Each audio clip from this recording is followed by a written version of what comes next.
Igama lami uNdabeze Makwangcomo, owazalelwa eGoli kodwa ngokukhula wasekhulela endaweni yaseMtuba.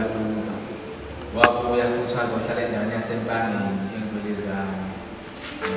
Uhlale khona-ke eNgwelezane. Isimo sokufunda waphinde wahamba waya eThekwini, nakhona wayofunda kodwa njengamanje usebuyile futhi useNgwelezane endaweni yaseMhlaba.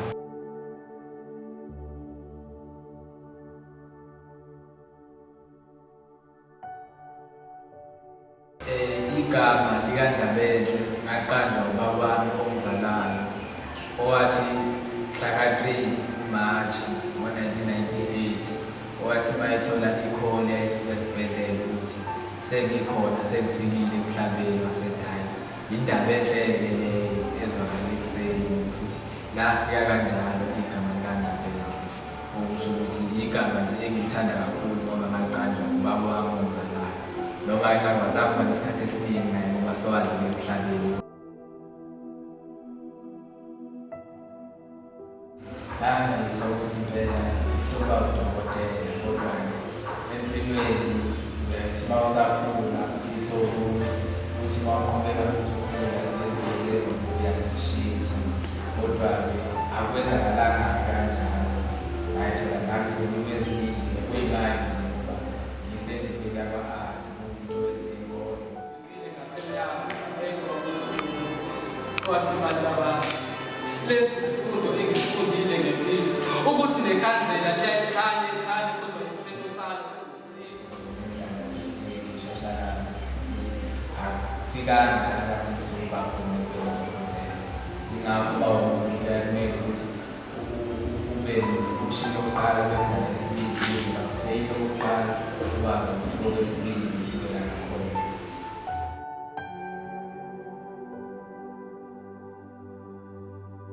Inomthelela omkhulu ngoba manje kuyaye igama lakhe liyalandela umuntu. Njengoba lisho ukuthi uNdabeze, ngingasho ukuthi ezinye zezinto engizenzayo njengoba umuntu owenza iy'nkondlo, owenza imidlalo yasesteji, into enhle leyo kubantu, into enhle leyo emphakathini. Okusho ukuthi ngingasho ukuthi kuyahambisana impela nengikwenzayo, ukuthi igama elinomthelela omuhle elihambisana nezinto engizenzayo.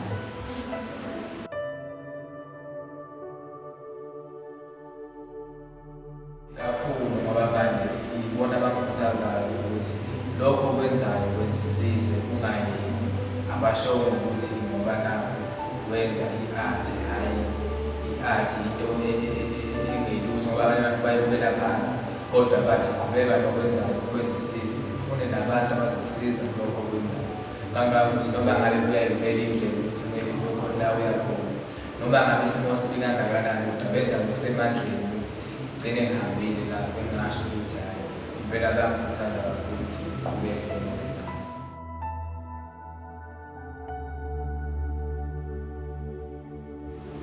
Uma ngabe uhambana negama lakho, ngoba igama ngingasho ukuthi liyisibusiso, liyafana nemithetho esuke ibekelwa ngabazali bakho. Njengoba ngingasho ukuthi lisuke liyisibusiso elivela kumzali, khona asuke ekubona khona eqamba logama. Ngakho kubalulekile ukuthi ulilandele igama lakho, ungalilandeli wena ufana nomuntu ongahloniphi umzali wakhe. Usuphikisana nokushiwo umzali wakho, kufanele ukuthi uphikise umzali wakho ngento ayisho kuwena. Uma ngabe banigqama bathi mina uNdabeze, kumele ngenze kahle. Uma ngabe siphikisana nabo sengenza okubi, vele abazali ngeke beze bejabule ngalokho. Kanti kubalulekile ukuthi abazali bakho igama baqamba lona uhambelane nalo.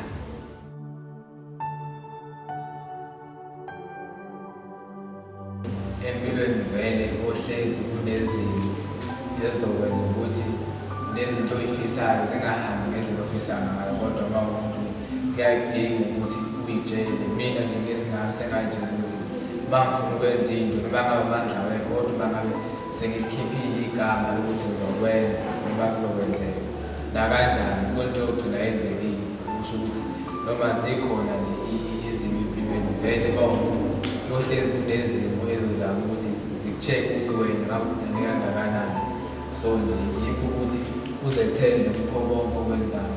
Ngibona ukusizayo ukuthi ngiyitshele